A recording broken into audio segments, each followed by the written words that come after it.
ప్రభుత్వం diversion politics చేస్తోందని YCP నేత మాజీ మంత్రి ధర్మాన ప్రసాదరావు ఆరోపించారు. ఎన్నికల ప్రచారంలో సంపద సృష్టిస్తామని చెప్పి అధికారంలోకి వచ్చాక ప్రజలు మోసం చేస్తున్నారని సీఎం చంద్రబాబు విమర్శలు గుప్పించారు. ఇప్పటి వరకు రాష్ట్రంలో ఎంత సంపద సృష్టించారని ముఖ్యమంత్రిని ప్రశ్నించారు. ప్రజల జీవన ప్రమాణాలు ఎంతవరకు పెరిగాయని ధర్మాన నిలదీశారు. పాలకులు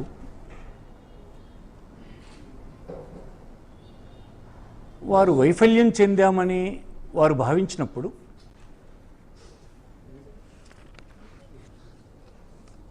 ప్రజల్ని వారి ఆలోచనల్ని వేరే వైపు తీసుకువెళ్ళటానికి రకరకాల పద్ధతుల్ని అనుసరిస్తారు.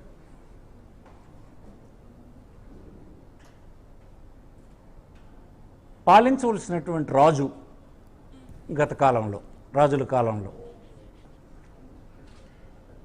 ప్రజల్ని పోషించాల్సినటువంటి బాధ్యత, రక్షించాల్సినటువంటి బాధ్యత తీసుకోలేనప్పుడు, చేయలేనప్పుడు తన అసమర్థతని కప్పిపుచ్చుకోవడానికి ప్రజల్ని భయభ్రాంతులను చేసేటువంటి ఒక కార్యక్రమాన్ని చేపడతారు. ఇది చెప్పింది ఎవరు? చాణక్యుడే చెప్పాడు. ఇది ఎప్పుడో చాణక్యుడి కాలం అంటే అనేక శతాబ్దాల క్రితం మాట. అతనే చెప్పాడు, పాలకులు వైఫల్యం చెందినప్పుడే ప్రజలను భయపెట్టే పని చేస్తారు. అలాగనే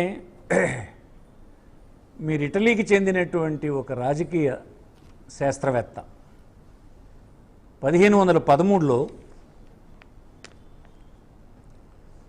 తన ప్రిన్స్ అనేటువంటి గ్రంథంలో ఏం రాశాడంటే,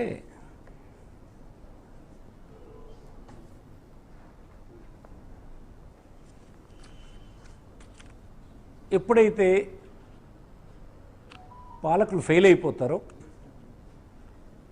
ఫెయిల్ అయినప్పుడే వారు అసంబంధమైనటువంటి విషయాల్ని, అసత్యమైనటువంటి విషయాల్ని చెప్పి ప్రజల్ని దృష్టి మరల్చేటువంటి పని చేయాలి అన్నది, చేస్తుంటారన్నది అతను చెప్పినటువంటి మాట. అంటే ఇది చాలా పురాతనమైన కాలం నుంచి ఉన్నటువంటి స్ట్రాటజీ, పాలకుల్లో ఉన్నటువంటి స్ట్రాటజీ. అనేక శతాబ్దాల క్రితం మాట. అది గ్రంథాల్లో ఎస్టాబ్లిష్ అయినటువంటి స్ట్రాటజీ ఇది. నేడు మన రాష్ట్రంలో 2024లో అధికారంలోకి వచ్చినటువంటి తెలుగుదేశం ప్రభుత్వం వారు ప్రజలకు అనేకమైనటువంటి మాటలు చెప్పారు. ఒకటి, ప్రజల సంపదని వృద్ధి చేస్తాను, నా దగ్గర స్ట్రాటజీ ఉందని చెప్పారు. దానివల్ల ప్రజల జీవన ప్రమాణాలు పెరుగుతాయని అతను నమ్మబలికాడు.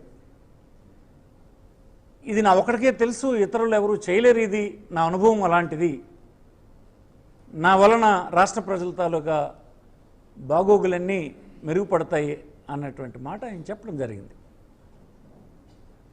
చెప్పినప్పుడు ప్రజలు అది నమ్మారు. అతనికి కొంత అనుభవం ఉంది కనుక, సరే అనుభవం ద్వారా ఇంతకుండా మెరుగైనటువంటి పాలన లభిస్తుంది, రాష్ట్రానికి సంపద వస్తుంది, జీవన ప్రమాణాలు ప్రజలు పెరిగే అవకాశం ఉంది అంచేత అతనికి అధికారం ఇవ్వడం జరిగింది. అధికారం మామూలు అధికారం ఇచ్చారా? 164 సీట్లు అనుకుంటారు సుమారుగా అతనితో కూటమి పార్టీలకి కల్పించినటువంటిది. 175లో 164 సీట్లు. మనం కానీ, చంద్రబాబు నాయుడు గారు కానీ, ఆ పార్టీకి చెందినటువంటి లెజిస్లేటర్స్ కానీ ఏ దృష్టితో చూడాలి? 164 సీట్లు వచ్చినాయి 175లో అంటే దేన్ని చూసి ఇచ్చారు?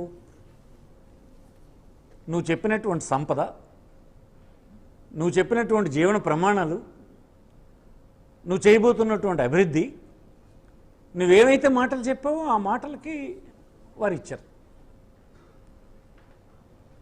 అలా కదా చూస్తారు ఎవరైనా ఎన్నికల్లో. మరి మీరు ఇప్పుడు చేస్తుంది ఏంటి? 2 సంవత్సరాలైనా ఈ విషయాలు మీరు మాట్లాడడం లేదు. మీరు చెప్పినటువంటి ఏ అంశం కూడా ఎక్కడ రాష్ట్రంలో కనిపించడం లేదు. ప్రజల సంపద ఎక్కడ పెరగలేదు. ఆ సంపద పెంచడానికి మీ దగ్గర ఉన్నటువంటి రహస్యం ఏంటో ఎవరికి చెప్పలేదు.